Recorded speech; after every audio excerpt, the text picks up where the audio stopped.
I black, me woman. The images slap me. The images slap me in the face, smack me in like an angry mom. Why are you fighting so hard for this? Why should they take it away? We got our rights too. Well, they've already taken it away. But we're going to bring it back. Mirrors of myself reflecting upon the past. My ancestors. Mirrors of myself reflecting upon the past. My ancestors. Picking cotton to save their souls. The souls of a people led out of the promised land into the land of empty promises. 40 acres and a mule. A mule and 40 acres. Either way, it's a dream devoid of fulfillment. Exerting political power, the classic means of advancement for minorities in America, apparently seems too slow a method to most of those waging this struggle. Landlord had leased and rented apartments to this Negro family, and the result of this, tension has grown in the area.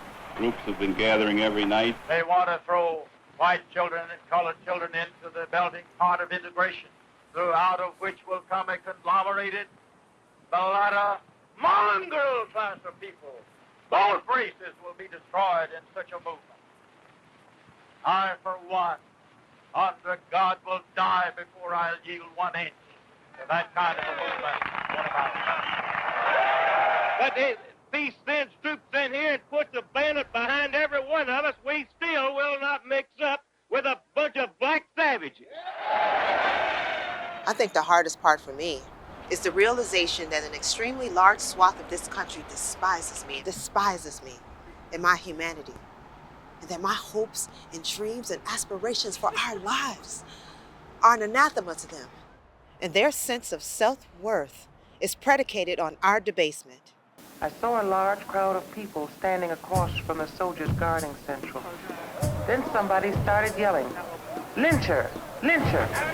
No nigger bitch is gonna get in our school. Get out of here!"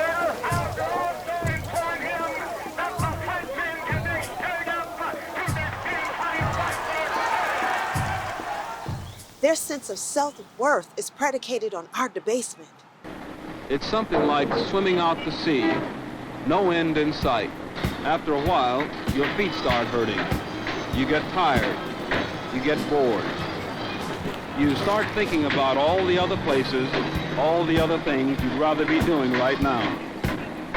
But they stay because they're part of something, maybe the most important something of their whole lives. The strangest part about it is everybody here keeps going. Every one of them must know, deep down, there's very little chance that what they want will be given anytime soon. But as you walk along, you pick up a sense of determination, even stubbornness all around you. And you can tell that if trouble does come again, not one person will run away. The day of the sit-in, the lie-in, the crawl-in, the cry-in, and the beg-in is outdated.